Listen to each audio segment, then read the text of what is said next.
Hello, everybody.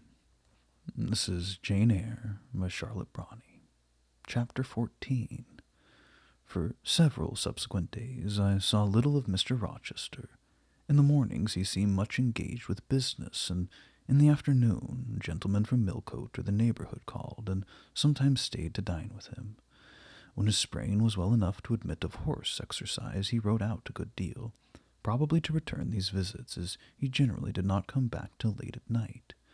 During this interval, even Adele was seldom sent for to his presence, and all my acquaintance with him was confined to an occasional rencontre in the hall, on the stairs, or in the gallery, when he would sometimes pass me haughtily and coldly, just acknowledging my presence by a distant nod or a cool glance, sometimes bow and smile with gentlemanlike affability. His changes of mood did not offend me, because I saw that I had nothing to do with their alternation. The ebb and flow depended on causes quite disconnected with me. One day he had company to dinner, and had sent for my portfolio, in order, doubtless, to exhibit its contents. The gentlemen went away early to attend a public meeting at Millcote, and Mrs. Fairfax informed me. But the night being wet and inclement, Mr. Rochester did not accompany them. Soon after they were gone, he rang the bell. A message came that I and Adele were to go downstairs. I brushed Adele's hair and made her neat, and having ascertained that I was myself in my usual Quaker trim, where there was nothing to retouch, all being too close and plain, braided locks included, to admit disarrangement, we descended. Adele, wondering whether the petit coffre was at length come, for owing to some mistake its arrival had hitherto been delayed, she was gratified. There it stood, a little carton, on the table when we entered the dining-room. She appeared to know it by instinct. Ma boîte, exclaimed she, running towards it. Yes, there's your boîte at last.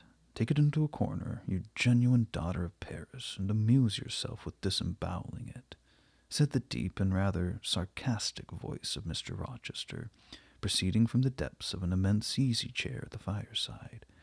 And mind, he continued, don't bother me with any details of the anatomical process or any notice of the condition of the entrails.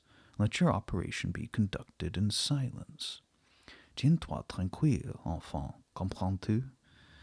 Adele seemed scarcely to need the warning. She had already retired to a sofa with her treasure, and was busy untying a cord which secured the lid. Having removed this impediment and lifted certain silvery envelopes of tissue paper, she merely exclaimed, "Oh ciel, que c'est beau!" and then remained absorbed in ecstatic contemplation. "Is Miss Eyre there?" now demanded the master, half rising from his seat to look round to the door, near which I still stood. "Ah, well, come forward, be seated here." He drew a chair near his own. "I'm not fond of the prattle of children," he continued, "for, old bachelor as I am, I have no pleasant associations connected with their lisp.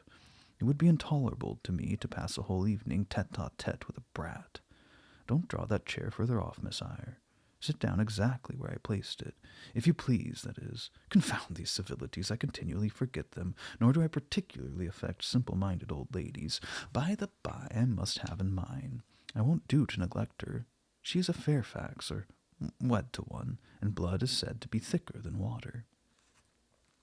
He rang and dispatched an invitation to Mrs. Fairfax, who soon arrived, knitting basket in hand. "Good evening, madam. I sent to you for a charitable purpose. I have forbidden Adele to talk to me about her presence, but she's bursting with repletion. Have the goodness to serve her as auditress and interlocutrice. It will be one of the most benevolent acts you ever performed." Adele, indeed, no sooner saw Mrs. Fairfax than she summoned her to her sofa, and they were quickly filled her lap with the porcelain, the ivory, the waxen contents of her boîte, pouring out, meantime, explanations and raptures in such broken English as she was mistress of. "Now I've performed the part of a good host," pursued Mr. Rochester, "put my guests into the way of amusing each other. I ought to be at liberty to attend to my own pleasure. Miss Eyre, draw your chair still a little further forward. You're yet too far back. I cannot see you without disturbing my position in this comfortable chair, which I have no mind to do. I did as I was bid, though I would much rather remain somewhat in the shade. But Mr. Rochester had such a direct way of giving orders, it seemed a matter of course to obey him promptly. We were, as I have said, in the dining room. The lustre which had been lit for dinner filled the room with a festal breadth of light. The large fire was all red and clear, the purple curtains hung rich and ample before the lofty window and loftier arch. Everything was still, save the subdued chat of Adele, she dared not speak loud, and filling up each pause and beating the winter rain against the panes. Mr. Rochester, as he sat in the damask-covered chair, looked different to what I had seen him before. Not quite so stern, much less gloomy. There was a smile on his lips, and his eyes sparkled. Whether with wine or not, I'm not sure, but I think it very probable. He was, in short, in his after-dinner mood, more expanded and genial, and also more self-indulgent than the frigid and rigid temper of the morning. Still, he looked preciously grim, cushioning his massive head against the swelling back of the chair, and received the light of the fire on his granite-hewn features and his great dark eyes. For he had great dark eyes, very fine eyes, too, not without a certain change in their depths sometimes, which, if it was not softness, reminded you at least of the feeling. He had been looking 2 minutes at the fire, and I had been looking at the same length of time at him, without turning, when, turning suddenly, he caught my gaze, fastened on his physiognomy. "You examine me, Miss Eyre," said he. "Do you think me handsome?" I should, as if I had deliberated, have replied to this question by something conventionally vague and polite, but the answer somehow slipped from my tongue before I was aware. "No, sir." "By my word, there's something singular about you," said he. "You have the air of a little nonnette, quaint, quiet, grave, and simple, as you sit with your hands before you, and your eyes generally bent on the carpet, except, by the by, when they are directed piercingly to my face, as just now, for instance. And when one asks you a question or makes a remark to which you are obliged to reply, you rap out a round rejoinder, which, if not blunt, is at least brusque. What do you mean by it?" "Sir, I was too plain, I beg your pardon. I ought to have replied that it was not easy to give an impromptu answer to a question about appearances, that tastes differ, that beauty's of little consequence, or something of the sort." "You ought to have replied no such thing. Beauty of little consequence indeed?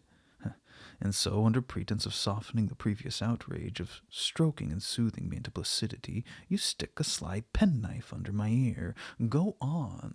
What fault do you find in me, pray? I suppose I have all my limbs and all my features like any other man." "Mr. Rochester, allow me to disown my first answer. I intended no pointed repartee. I was only a blunder. Just so, I think so, and you shall be answerable for it. Criticize me. Does my forehead not please you?" He lifted up the sable waves of hair which lay horizontally over his brow, and showed a solid enough mass of intellectual organs, but an abrupt deficiency where the suave sign of benevolence should have risen. "Now, man, am I a fool?" "Far from it, sir. You would perhaps think me rude if I inquired in return whether you're a philanthropist." There again, another stick of the penknife, when she pretended to pat my head, and that's because I said I did not like the society of children and old women. Low be it spoken. "No, young lady, I am not a general philanthropist, but I bear a conscience." And he pointed to the prominences which are said to indicate that faculty, and which, fortunately for him, were sufficiently conspicuous, giving indeed a marked breadth to the upper part of his head.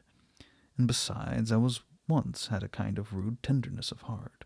When I was as old as you, I was a feeling fellow enough, partial to the unfledged, unfostered, and unlucky, but fortune's knocked me about since, and has even kneaded me with her knuckles, and now I flatter myself I am hard and tough as an Indian rubber ball.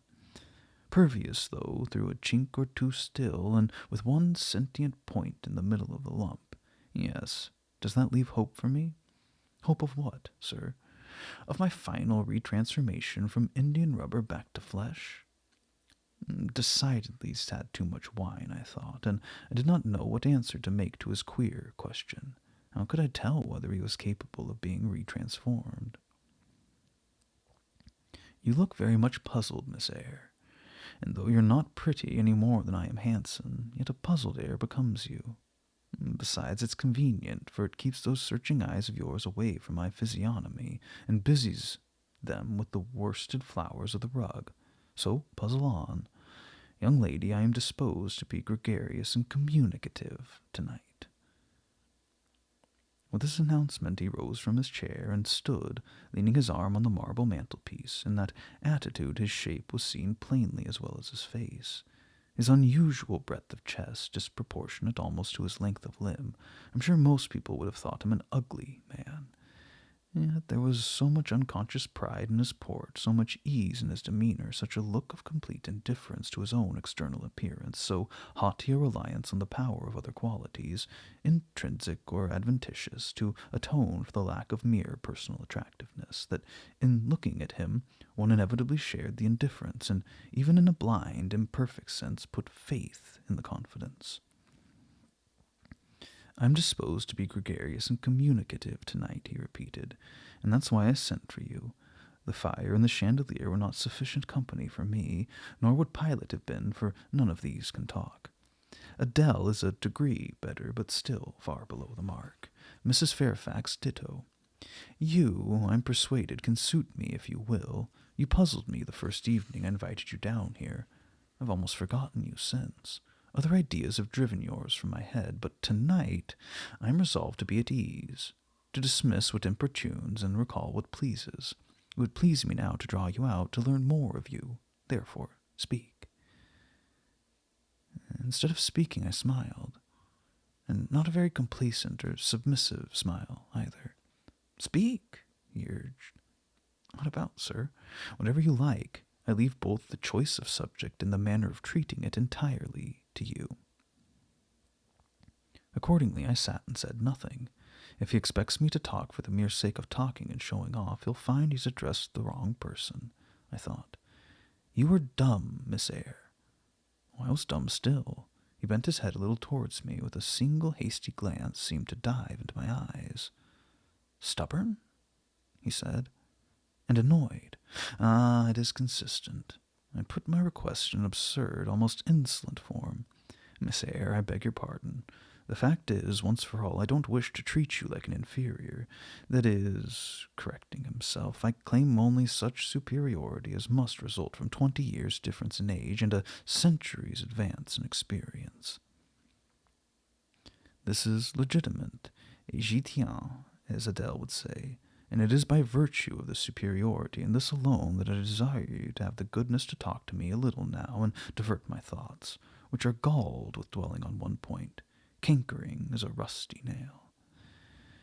As he deigned an explanation, almost an apology, I did not feel so insensible to his condescension, and would not seem so. I am willing to amuse you if I can, sir, quite willing, but I cannot introduce a topic, because how do I know what will interest you? Ask me a question, and I'll do my best to answer. Then in the first place, do you agree with me that I have a right to be a little masterful, abrupt, perhaps exacting, sometimes on the grounds I stated, namely that I'm old enough to be your father, and that I have battled through a varied experience with many men of many nations and roamed over half the globe, while you've lived quietly with one set of people in one house? And do as you please, sir. That's no answer. Rather, it's very irritating because a very evasive one. Reply clearly. I don't think, sir, you have a right to command me, merely because you're older than I, or because you've seen more of the world than I have. Your claim of superiority depends on the use you have made of your time and experience. Promptly spoken. But I won't allow that, seeing that it would never suit my case, as I've made an indifferent, not to say a bad use of both advantages. Leaving superiority out of the question, then, you must still agree to receive my orders, and then, without being piqued or hurt by the tone of command, will you? I smiled. I thought to myself, Mr. Rochester is peculiar. He seems to forget he pays me £30 per annum for receiving his orders. The smile's very well, said he, catching instantly the passing expression, but speak too. I was thinking, sir, that very few masters would trouble themselves to inquire whether or not their paid subordinates were piqued and hurt by their orders. Paid subordinates? What, you're my paid subordinate, are you? Oh, yes, I'd forgotten the salary. Well, then on that mercenary ground, will you agree to let me hector a little? No, sir, not on that ground, but on the ground that you did forget it, and you care whether or not a dependent's comfortable in his dependency. I heartily agree. And will you consent to dispense with a great many conventional forms and phrases without thinking that the omission arises from insolence? I'm sure, sir, I should never mistake informality for insolence. One I rather like, for the other nothing freeborn would submit to, even for a salary. Humbug! Most things freeborn will submit to anything for a salary. Therefore keep to yourself and don't venture on generalities of which you're intensely ignorant.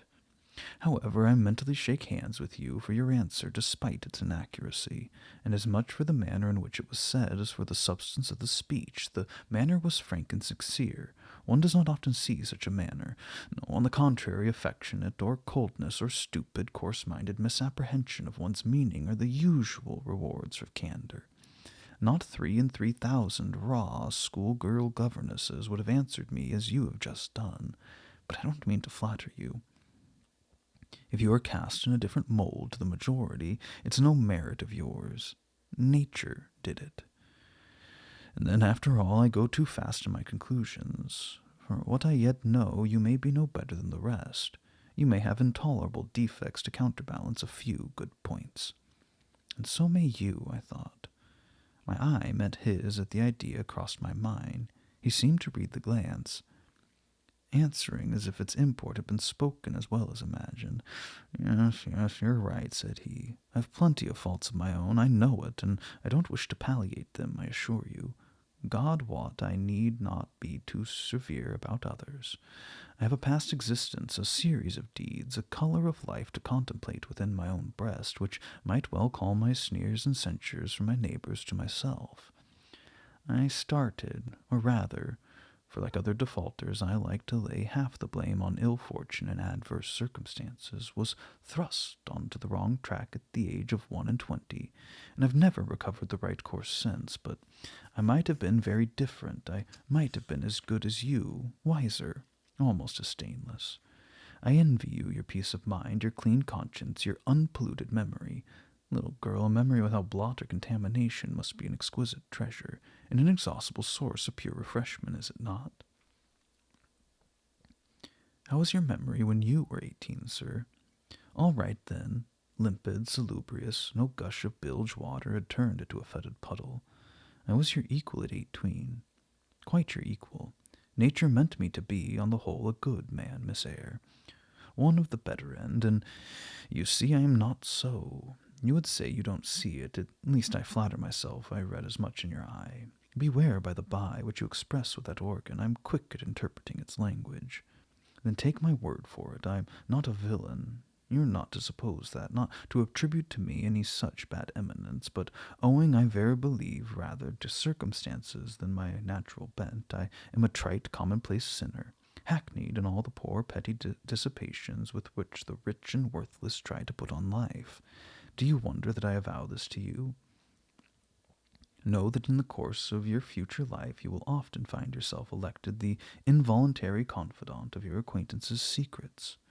People will instinctively find you, as I have done, that it is not your forte to talk of yourself, but to listen while others talk of themselves. They will feel, too, that you listen with no malevolent scorn of their indiscretion, but with a kind of innate sympathy, not the less comforting and encouraging because it's unobtrusive in its manifestations. How do you know? How can you guess all this, sir? I know it well, therefore I proceed almost as freely as if I were writing my thoughts in a diary. You would say I should have been superior to circumstances. So I should, but you see I was not. When fate wronged me, I had not the wisdom to remain cool. I turned desperate and I degenerated. Now, when any vicious simpleton excites my disgust by his paltry ribaldry, I cannot flatter myself that I am better than he. I'm forced to confess that he and I are on the level. I wish I had stood firm. God knows I do. Dread remorse when you're tempted to err, Miss Eyre. Remorse is the poison of life. Repentance is said to be its cure, sir.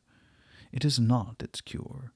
Reformation may be its cure, and I could reform. I have strength yet for that, but where's the use of thinking of it, hampered, burdened, cursed as I am? Besides, happiness is irrevocably denied me. I have a right to get pleasure out of life, and I will get it, cost what it may. Then you'll degenerate more, sir. Possibly, yet why should I if I can get sweet, fresh pleasure? And I may get as sweet and fresh as the wild honey the bee gathers on the moor. It will sting, it will taste bitter, sir, but how do you know? You've never tried it. How very serious, how very solemn you look. Yours is ignorant of the matter as this cameo head, taking one from the mantelpiece. You have no right to preach to me, you neophyte, that have not passed the porch of life and are absolutely unacquainted with its mysteries. I only remind you of your own words, sir.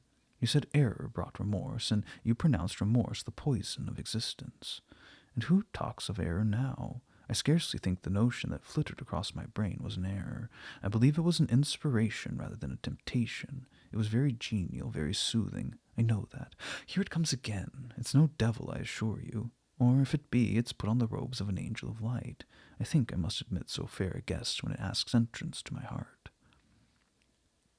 And distrust it, sir, it's not a true angel.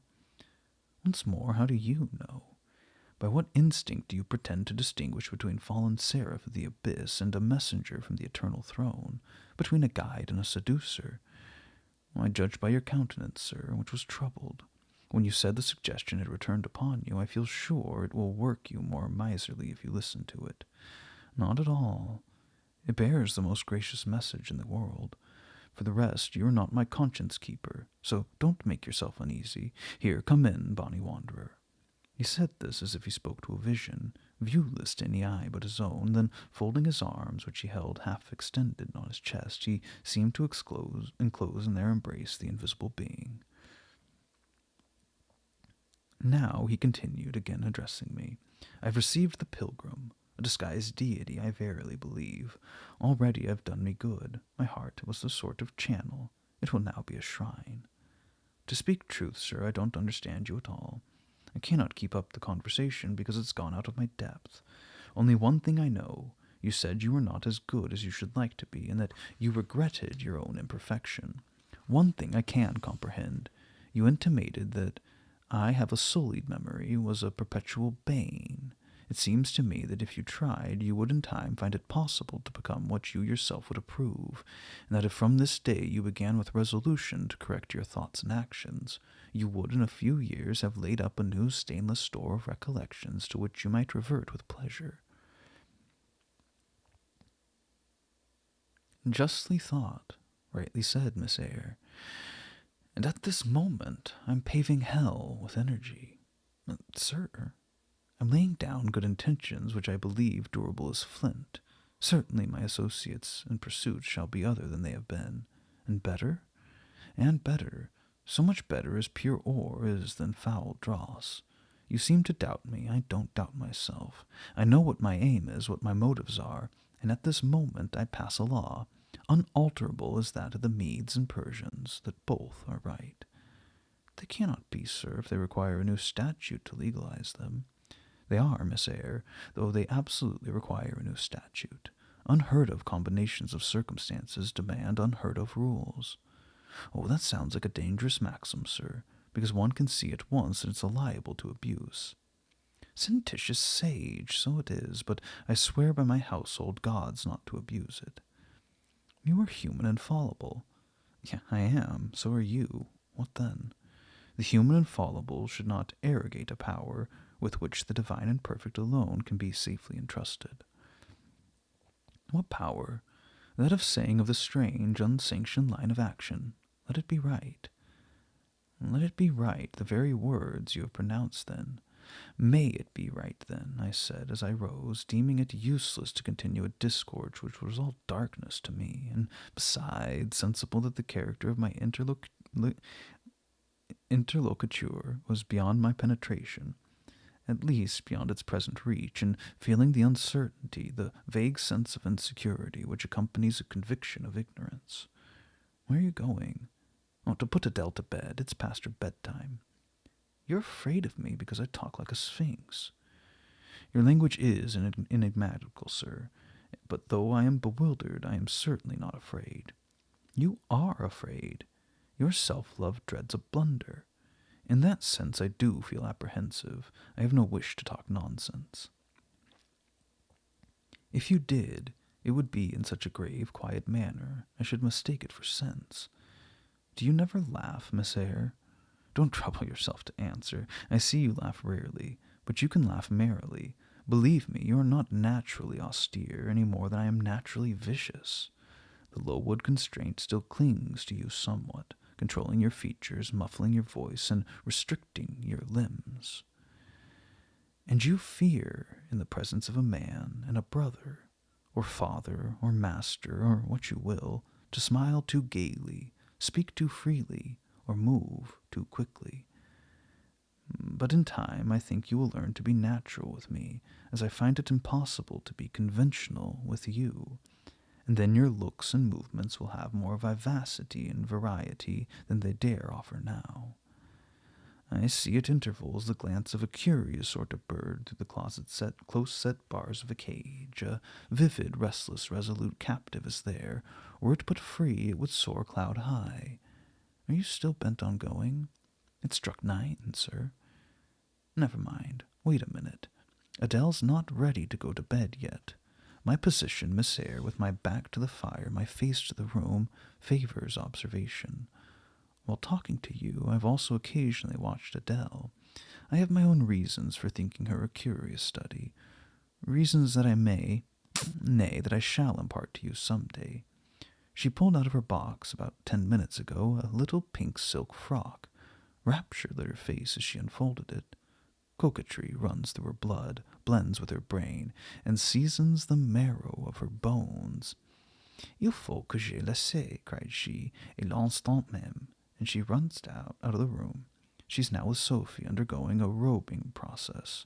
In a few minutes she'll re-enter, and I know what I shall see. A miniature of Céline Varenne, as she appears on the board of the rising of... But never mind that. However, my tenderest feelings are about to receive a shock. Such is my presentiment. Stay now to see whether it be realized. Ere long, Adele's little foot was heard tripping across the hall. She entered, transformed as her guardian had predicted. A dress of rose-colored satin, very short, and as full in the skirt as it could be gathered, replaced the brown frock she had previously worn.